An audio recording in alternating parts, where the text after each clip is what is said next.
business. Notice number 2. Ms Lee. Madam Speaker, I move the motion standing in my name on the notice paper relating to safety in school zones. Question is the motion be agreed to. Ms Lee. Thank you, Madam Speaker. Last week at 134 schools across Canberra, a cohort of over 77,000 students from 4 years old and upwards started or returned to school for the first time in 7 or more weeks. For students, it can be a stressful time, particularly if they're starting at a new school or starting school for the first time. It can also be an exciting time looked forward to with great anticipation as they meet up again with friends and download all that happened over the long holidays. For parents, it can be a time of stress, excitement, sadness, or perhaps even relief. And for motorists who have no connection with or awareness of the fact that schools have gone back, it can be a time of absolute ignorance as they drive past any number of schools on their usual route to work. For each of those groups, safety around schools is of paramount importance and priority. In 2014, the ACT Council of Parents and Citizens Association conducted a survey amongst parents. The results of that survey found that more than 2/3 of the 1,100 parents surveyed had seen an accident or a near miss around their school. In fact, parents of government school children from 73 of the Territory's then 86 government schools, cited problems with dangerous driving, high traffic volumes, misuse of pick-up and drop-off zones and school crossings, and problems parking. The council's newsletter at the time said that more than 2/3 of parents surveyed had witnessed an accident or near miss around their school, with 14% of respondents reporting this happened often. A similar number said their school car parks and drop-off areas were unsafe, while a fifth thought roads around their schools were very unsafe. Quote, whilst 70% of parents surveyed found both parking and set-down difficult, the most alarming result was the perception of safety or lack of it around ACT public schools. Nearly 2/3 of respondents say their school car parks and set-down areas are unsafe to some degree, end quote. The newsletter went on to say that the lack of parking is deterring some parents from attending school events, engaging with the school, and even from volunteering. The council continued their campaign for more action around the safety of students getting to school, and in 2016, Labor went to the election promising to deliver crossing supervisors. Also in 2016, the Canberra Liberals proposed flashing lights in addition to any other safety measures in place to improve school safety.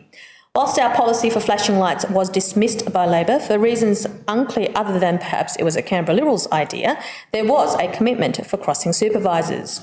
Of course, as we have learnt, with this government, the devil is always in the detail and in the timing. We know they don't get the timing right on massive projects like light rail and hospitals, but one would have hoped that a relatively simple and straightforward policy of crossing supervisors might have been able to be delivered a little more expeditiously. It took more than 16 months to start to deliver their election promise and then only announced as a pilot program and only at 20 crossings. Remember, there are 134 schools in the ACT and many schools have more than one pedestrian crossing point. So to fund crossing supervisors at 20 crossings, whilst, yes, technically starting to deliver on the election commitment, hardly covers even the 73 schools that parents had identified as unsafe in the council's survey. And to add a mere 5 additional supervisors this year is also a drop in the ocean. And Madam Speaker, at increments of 5 a year, it will be over 2 decades before all schools are covered. The ACT Greens included improvements in road safety around schools as part of their parliamentary agreement. The little work that has been done in the over 2 years since that document was signed surely must be disappointing to them, and I was hoping that I would get their support, but I do note that there has been an amendment, a completely rewritten amendment to my motion. No doubt they worked on that together.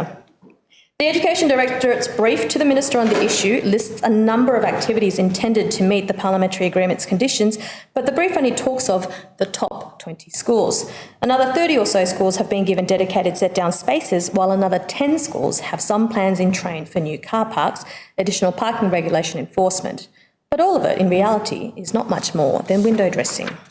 In the past 2 weeks, my team and I have been looking at numerous school crossings, pick-up and drop-off zones, and about the general issues surrounding traffic management around schools. In talking to parents, it's obvious that the school crossing supervisors, or the lollipop people as they are fondly referred to as, are popular. Parents told us that they feel more confident about their children walking to school, knowing that someone is there to ensure that they can safely cross the street. On roads that are effectively a rat-run route, such as at Lynham Primary, where we have been told there have been accidents, the supervisors force motorists to not only recognise that it is a school crossing, but also that it is not an optional choice to stop or keep going. When you're confronted with a large whistle-blowing person, highly visible and with a big sign walking in front of your car, it does tend to focus your mind.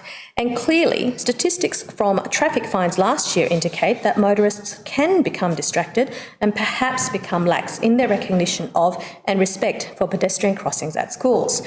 We're all busy, and I have no doubts, Madam Speaker, that the vast majority of motorists who do end up breaking the rules at school zones do not mean to do it.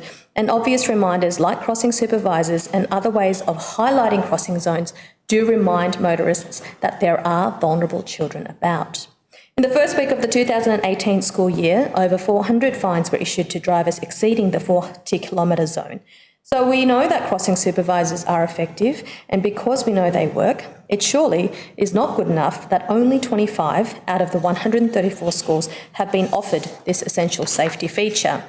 And given the Directorate already had research from the council that identified at least 73 schools with unsafe crossings, why is this election commitment being rolled out so slowly? Just like the school psychologist's response, it seems to be tokenistic to have the bare minimum so they can look like they're doing something, treating the community with disdain. My motion also calls on the government